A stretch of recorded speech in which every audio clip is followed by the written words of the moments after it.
alcança, porque nossa inteligência não chega até lá. Esta segunda pessoa, através da natureza humana, quando diz ao Pai, meu Pai, Senhor, por que me abandonaste? Pai, se for possível, afaste de mim esse cálice. Quando ele diz Pai, quando ele diz Senhor, ele diz com toda a propriedade, porque de dentro da natureza humana dele, ele é criatura, ele foi criado. Então, pôde se estabelecer um relacionamento de filho para pai e de pai para filho, que não existia na Santíssima Trindade. Isso se deu com a encarnação. Por isso a festa de Natal é uma festa riquíssima de significado, riquíssima de felicidade, riquíssima de considerações, porque ali está um tesouro infinito. É o próprio Deus que se faz homem.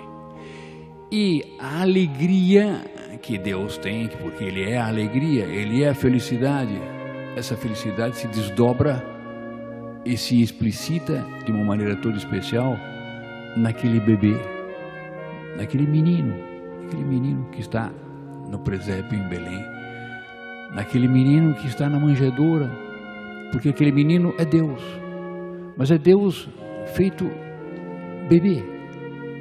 E ele está nas mãos da mãe, ele está à mercê do pai, ele está totalmente entregue a eles. E é um Deus que se coloca nas mãos de criaturas humanas, como o são José e Maria, na inteira obediência. E isto porque para nos ensinar a felicidade.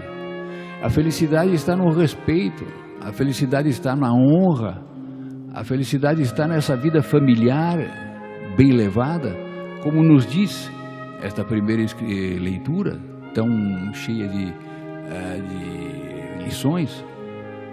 Deus honra o Pai nos filhos e confirma sobre eles a autoridade da mãe.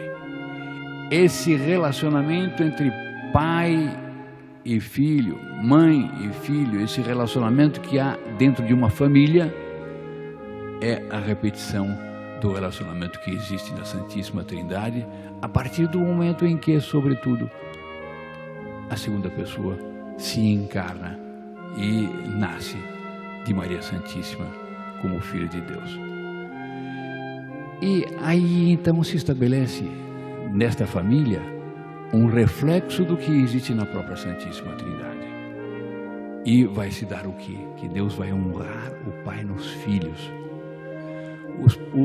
Deus dará graças aos filhos para que eles sejam correspondentes inteiramente ao amor dos pais. E Deus dará aos pais graças para que eduquem bem os filhos. E isto que é de lei natural, porque todos os pagãos têm uma vida familiar mais ou menos baseada em princípios de honra, mais ou menos baseada em princípios de respeito. Mas esta leitura do Eclesiástico nos vai mostrar que Deus assume esse direito natural que Ele pôs na alma humana e faz parte da natureza humana. Ele vai assumir isto e vai elevar isto a um direito divino inclusive, porque Ele diz: quem honra seu pai alcança o perdão dos pecados. Honrar o pai é elemento para obter de Deus graças de arrependimento. É um instrumento eficaz para que a pessoa, em certo momento, mude de vida até. Ela, quando estiver numa situação de angústia por ter andado mal, por ter procedido como não devia nestas ou naquelas circunstâncias, ela vai encontrar meios para poder pôr sua alma em paz, porque Deus vai sorrir para ela de maneira especial, porque ela honrou seu pai. E quem honra seu pai alcança o perdão dos pecados. Deus derrama graças especiais àqueles filhos que têm veneração por seus pais, aqueles filhos que se submetem à educação dos seus pais, submetem à orientação dos pais, submetem à obediência dos pais. Essa é a primeira leitura. Só esta primeira leitura já seria suficiente para uma consideração de nossa liturgia do dia de hoje.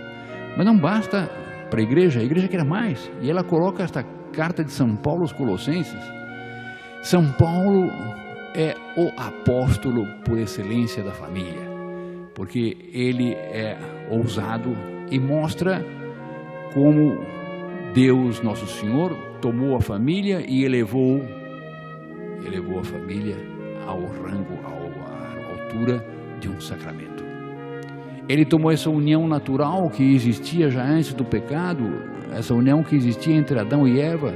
Assim foi que ele criou a natureza humana para viver em família. Ele criou o homem para viver em família com sua esposa e para educar a sua prole. Pois bem,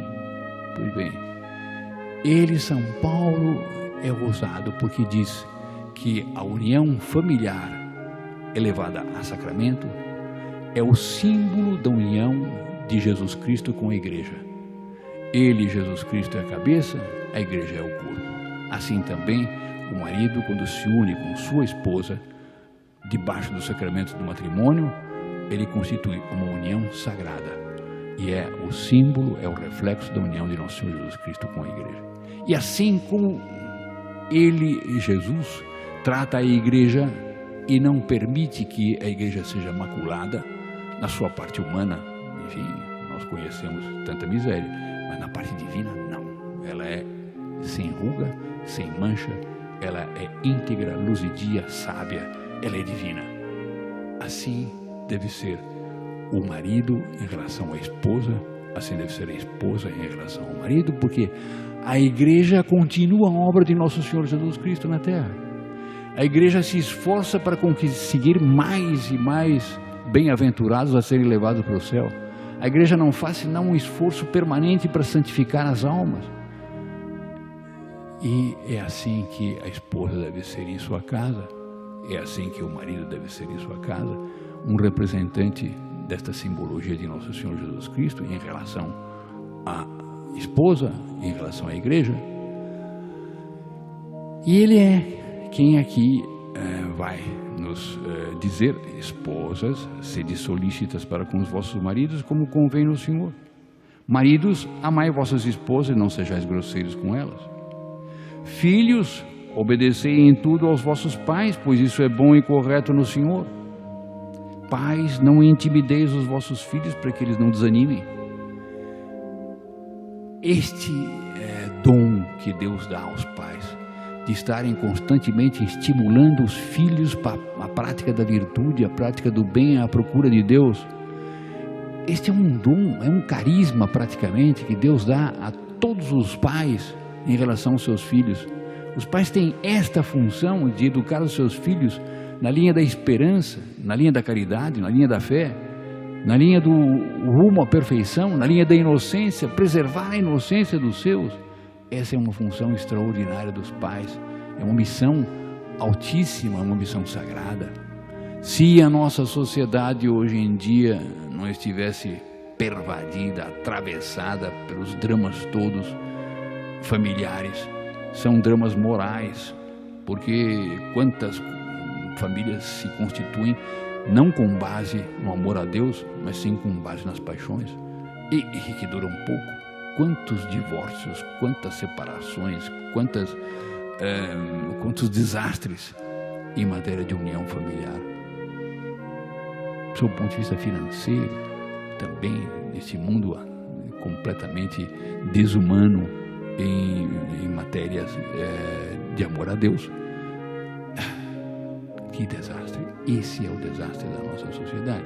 Nós devemos tomar tudo o que a igreja nos ensina, tudo o que a vida nos ensina, tudo o que Deus nos ensina através das circunstâncias da vida, através da vida em família, através de tudo aquilo que constitui a nossa existência na face da terra. Nós devemos tomar todas essas lições e pôr em nosso coração todas essas lições e meditar sobre estas lições e fazer com que estas lições passem a ser vida em nós. Se você gostou desse vídeo, deixe seu like e não se esqueça de se inscrever no canal e ativar as notificações para não perder nenhum de nossos vídeos. Comente e compartilhe com seus amigos.